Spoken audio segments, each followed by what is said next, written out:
L'hommage d'un quartier à Fatima, une figure de bagatelle. Les conducteurs de TER reprennent le travail. Les stadistes reçoivent les Dragons de Newport demain à Ernest Vallon. Demain, un rassemblement aura lieu rue de la Manche. Fatima, 70 ans, a été assassinée par un voisin de son immeuble dans la nuit du 1er au 2 janvier. Les habitants de Bagatelle ont été choqués et veulent se regrouper de façon solidaire et pacifique à partir de 10h ce samedi. Aujourd'hui, ils donnaient des tracts à la sortie du métro pour expliquer leur démarche. Il y a plusieurs façons de vivre cette société qu'on ne peut plus supporter finalement. Et donc nous, ce que nous voulons, c'est être pacifique, être solidaire avec d'abord cette personne et ses amis, puisqu'elle connaissait beaucoup de monde. Et nous allons poursuivre par le débat, l'échange et la construction d'une vie meilleure dans ce quartier. La personne qui a commis ce meurtre n'est même pas connue par la police. C'est ça qui est étonnant. Alors on ne peut pas mélanger un peu tout ce qui est violence au quotidien qui existe un peu dans les quartiers et ce meurtre-là. C'est un peu, il faut faire la part des choses, je pense. Par cet hommage, c'est une figure du quartier qu'ils veulent honorer. Une marche blanche en hommage à Vincent de Horry dimanche à 11h. Le départ est prévu au croisement de la route de Bayonne et du chemin de Tournefeuille à Saint-Martin-du-Touche. Les organisateurs demandent aux participants de n'afficher aucun message de revendication ni aucun signe ostentatoire d'appartenance à une association.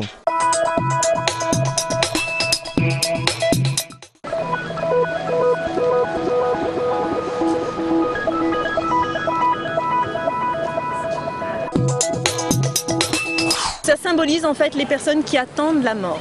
Happening contre la légalisation de l'euthanasie en France. Ce midi, place du Capitole, 35 personnes sont restées allongées pendant plus d'une heure pour protester contre la proposition de loi débattue le 25 janvier prochain par les sénateurs. L'interdit de tuer est clair dans notre Constitution, donc on redit haut et fort qu'il faut maintenir cet interdit de tuer et développer les soins palliatifs, appliquer pleinement la loi fin de vie qui dit non à l'acharnement thérapeutique, qui dit non à l'euthanasie.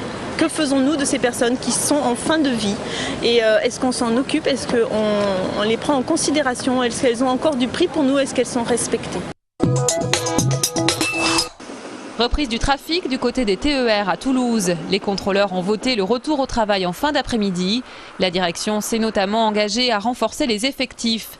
Les contrôleurs exerçaient leur droit de retrait depuis mercredi soir suite à une agression à Saint-Gaudens. La 4e selon eux en moins de 15 jours. Le retour complet à la normale est prévu demain après-midi.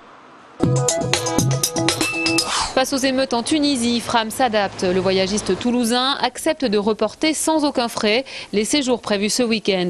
En revanche, les conditions restent les mêmes pour les annulations. Il faut dire que la Tunisie est la 3e destination du tour opérateur avec 80 000 clients par an. Une cellule de crise a même été mise sur pied. 400 annulations ou reports ont été enregistrées depuis mardi. Les réservations sont-elles actuellement au point mort ? S'engager auprès d'une association ou d'une administration pour une mission d'intérêt général de 6 à 24 mois, c'est le principe du service civique volontaire qui s'adresse aux jeunes âgés de 16 à 25 ans. Cette année, Unicité Association Toulousaine a placé une 50aine de jeunes volontaires dans des structures de l'agglomération. Les jeunes en équipe de 8 vont pouvoir réaliser différentes missions, par exemple aller rendre visite à des personnes âgées isolées sur Toulouse et l'agglomération, travailler sur la lutte contre les discriminations, travailler auprès de publics handicapés. Ça peut être vraiment très divers. C'est un dispositif qui permet aux jeunes d'apprendre par l'action. Après son bac et une expérience dans la restauration, Julie, 22 ans, a trouvé sa voie grâce au service civique. Elle a aujourd'hui un réseau dans l'économie solidaire qui pourrait déboucher sur un emploi. Rémunérée 440 € par mois par l'État, auquel l'association ajoute 100 €, Julie craint toutefois certaines dérives de ce statut. Moi, j'ai peur que ce dispositif-là, finalement, il se substitue à de l'emploi précaire dans les associations, puisque les associations n'ont plus de CAE. Donc les associations se retrouvent à embaucher des volontaires et un volontaire n'est pas un salarié. L'agence du service civique, créée en mai dernier, doit veiller à ces éventuelles dérives. L'objectif de ce dispositif est de recruter 75 000 personnes d'ici à 5 ans.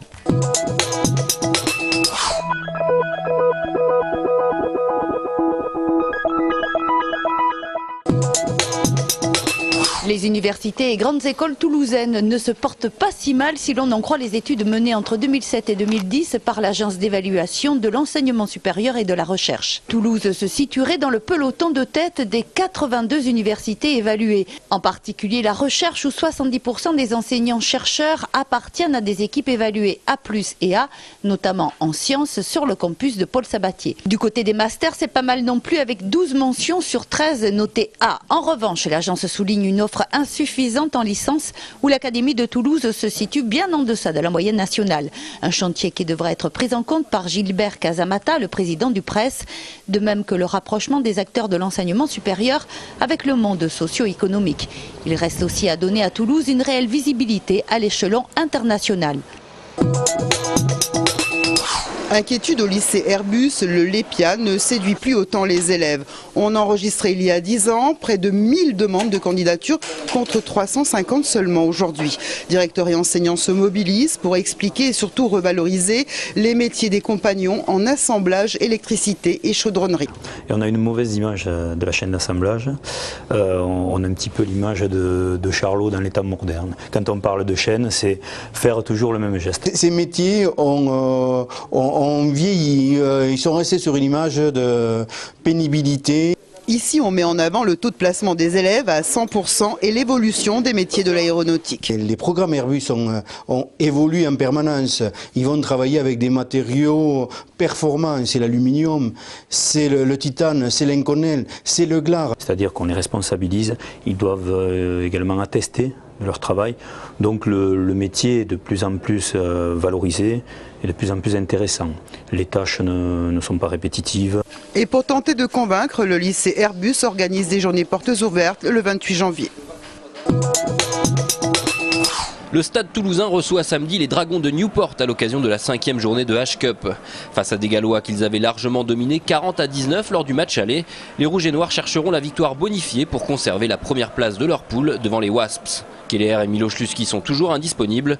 Stade Newport, coup d'envoi samedi à 14h30 au Stade Ernest Vallon. Demain soir, le TFC recevra Nancy pour le compte de la 20e journée de Ligue 1. Actuel 9e du championnat, les Violets pourront compter sur les retours de Tabanou, Seto, Mbengue, Braten et Machado. Début du match à 21h au Stadium.